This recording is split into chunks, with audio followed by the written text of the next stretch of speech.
In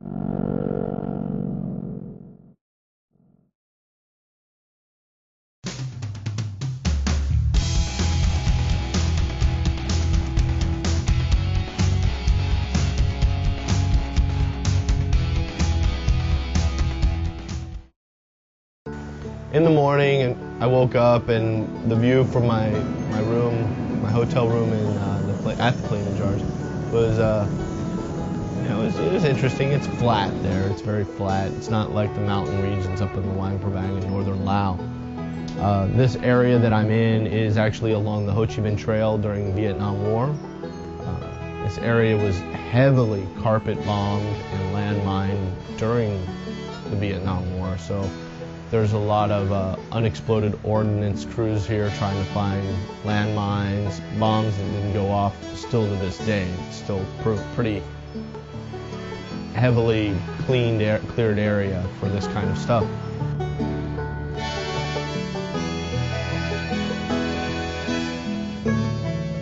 And on the way, came across a scooter accident. Now, the thing you gotta remember about Laos is people in Laos drive ridiculously slow. And this is two scooters that hit each other. So these scooters were probably not going more than 10, 12, maybe 15 miles an hour. How they wreck, I have no idea. So even when they're going this slow, still to see people go down with knowing that they've got their children on the bikes, they've got their children, they got babies, they got their wives and everything. See the bikes go down, it's no good, huh? Even at 30, you can kill a baby, you know? Yeah, see it a lot.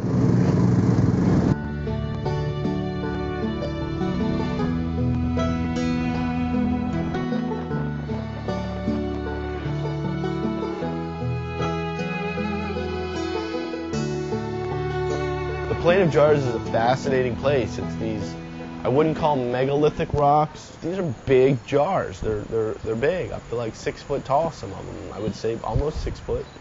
And they're in the middle of nowhere, basically. And still to this day, no one's real sure if they were used for storage of water, grain, rice, what their remains, graveyard. No one's real sure. Some of them still have the giant stone lids on them. But to this day, no one's really defined exactly what they were used for.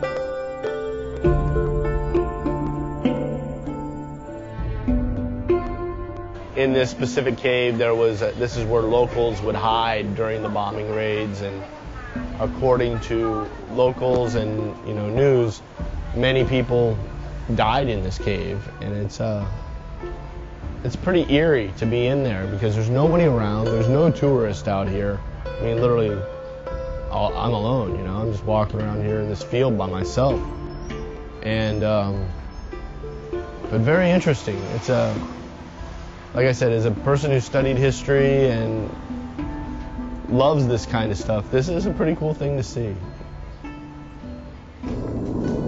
How ominous is that?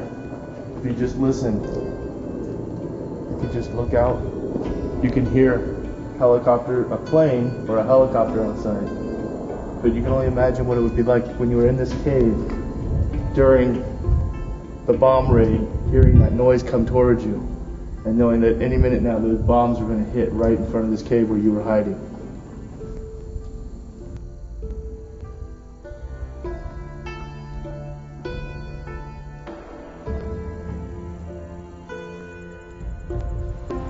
After about 4 or 5 hours at the Palin of Jar, just walking around, taking pictures, looking at everything, I took the taxi back to pick up the bike, and it was ready. they detailed it, and they cleaned it up, they washed it, changed the spark plugs, fuel filters, blew out the lines. They did everything, and I think the price was like less than $5. It was it's like I said, there's a scooter shop everywhere. Things are relatively inexpensive here. Working on the bike myself, I could have done it, but why? You know, these guys are sitting here, they can use the extra money. I had the time to go do what I wanted to do, and I really enjoyed myself. First try, huh?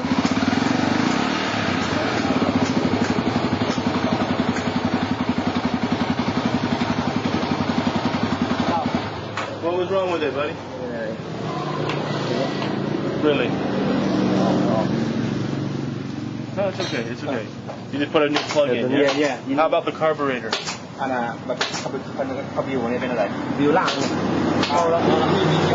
the carburetor too. Yeah. Or you want to try the running well? Nope, I believe you. We gotta get going anyway. I'll gear up. I'll take it for a ride after I gear up, and then I'll let him know. I'll ride up and down the road a few times, and then we'll go from there, huh? Okay. Thank you. The glory of the cargo shorts that I've just started making. I can put my gear on without having to take everything off. It's hot. It's really hot out.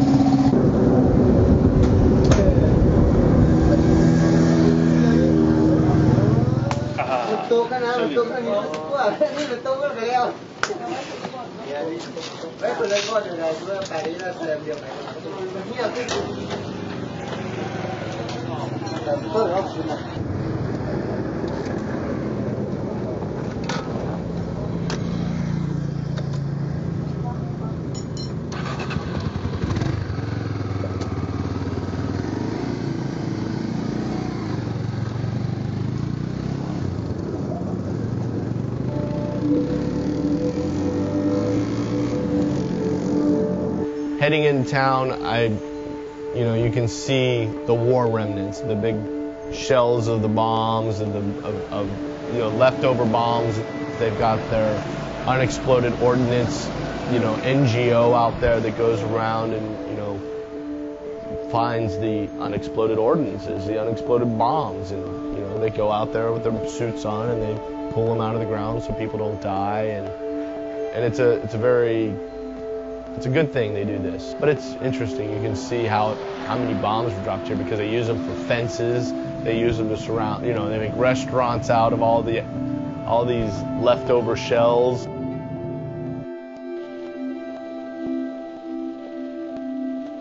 I knew I was in for a long night ride. As soon as I got started on this ride, I hit rain. I had to stop, put my rain gear on.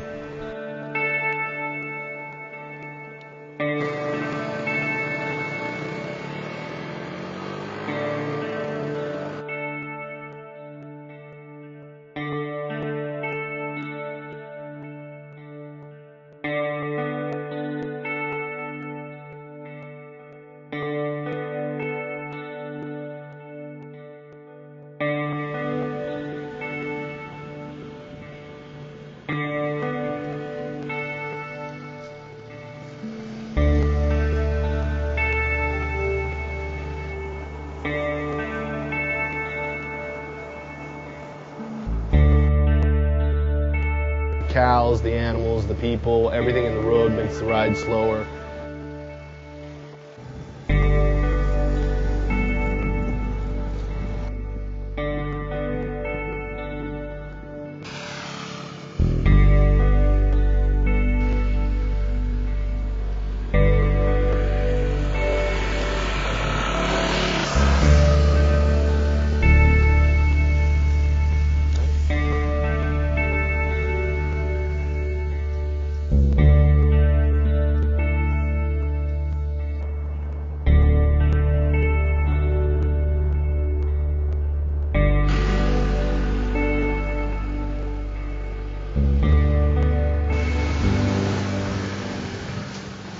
There's a spectacular viewpoint that I like to stop in. I don't know, somebody bought the land. They obviously regarded this as an incredible viewpoint too. They bought the land and they turned it into like a little tourist destination where, you know, you go up there and it's just got the scenic overlook of the valley, of the rivers, of the rice farms, of the roads. It is truly a spectacular overview of Laos. Pull in there, you stop, and you can tell. Look at the view of this place. It is spectacular.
In the morning I woke up and again this area is really scenic and beautiful, as you can tell. After 6 days of riding here in Laos, only one word summarizes this place: beautiful. Everything about it. The people, the countryside, the riding, it's just beautiful. I mean, look at this place. It's the same, it sits right in place with Patagonia, Costa Rica, any of those places. The odd thing is most people don't even know where this place is on a map. But it is absolutely wonderful. I can't wait. I've got about an hour, well, what did we say, about 180, 190 kilometers, so about 3 hours, not an hour, left of riding today. Looks like it's going to rain. I love riding in the rain. I like riding at night, even though it's not advisable to ride at night. Don't do it. Don't do it. I'm going to get out of here, man. I got to get on my bike. I'm going to get this last couple hours in and call it a day. But before that, drink my coffee. Iced coffee, of course. I'm going to and enjoy.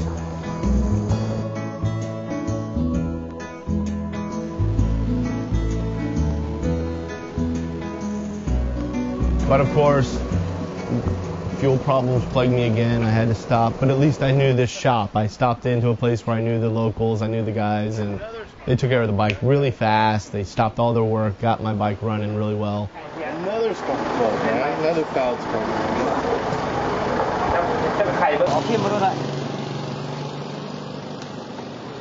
Take care of the video of that. Oh,มันเท่อยู่ที่บุเป็นยังหัวเทียนบุเป็นยัง Okay. Can fit? No, look good. Give me one. I don't want you.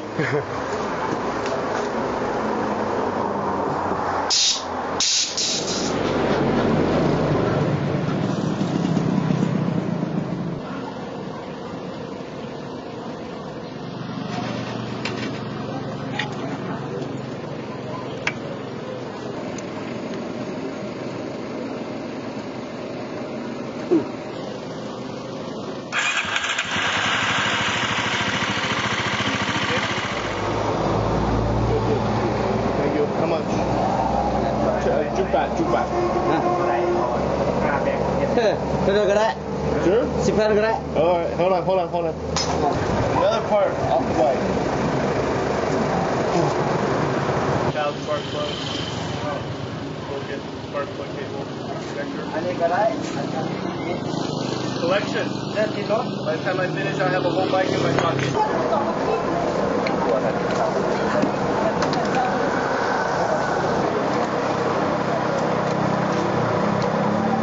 Okay?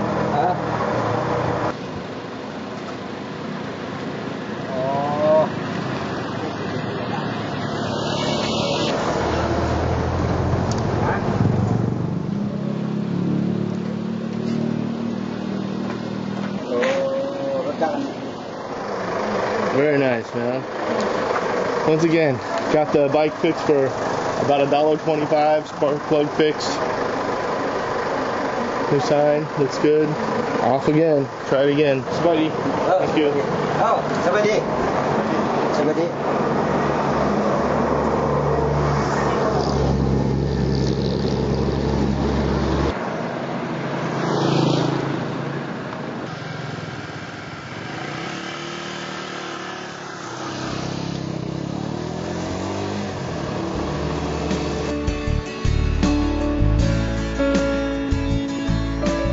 And I just rode back and got to enjoy the views and this, you know, and just I casual rode this day. It's not a very far ride.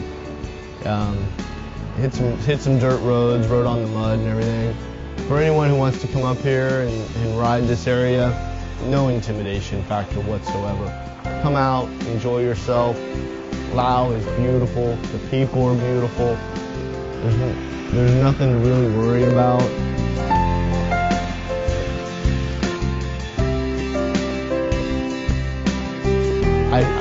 It's definitively one of my favorite places to ride in the world, and I suggest if anyone wants to, come here. Just a road ride all the way up to the Luang Prabang, up all the way to the China border is going to be one of your best rides ever. It's spectacular. It's a beautiful place to come. It's one of the last true eco preserves in the world.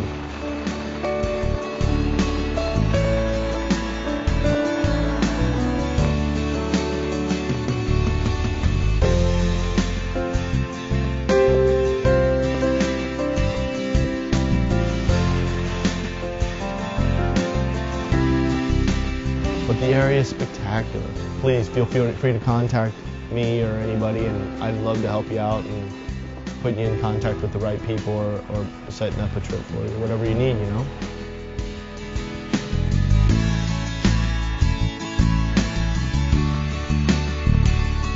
Laos overall, beautiful, spectacular scenery, great riding.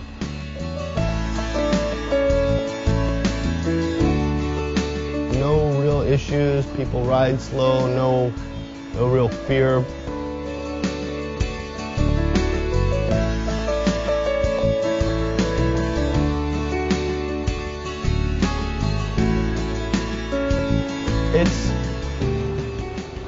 It's a spectacular adventure for a motorcyclist, and I suggest it. Even on a bicycle, it's really nice. My friend Jose, he rides his bicycle all over the world.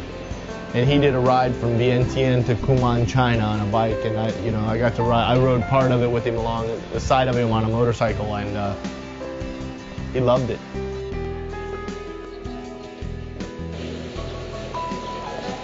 Ready? How are you? And that concludes another episode of Never Stop Riding.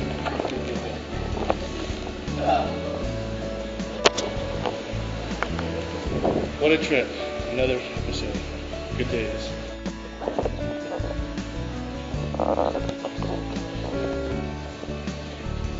Six days of riding, done, out of here. Okay. Perfect place to ride. Never stop riding.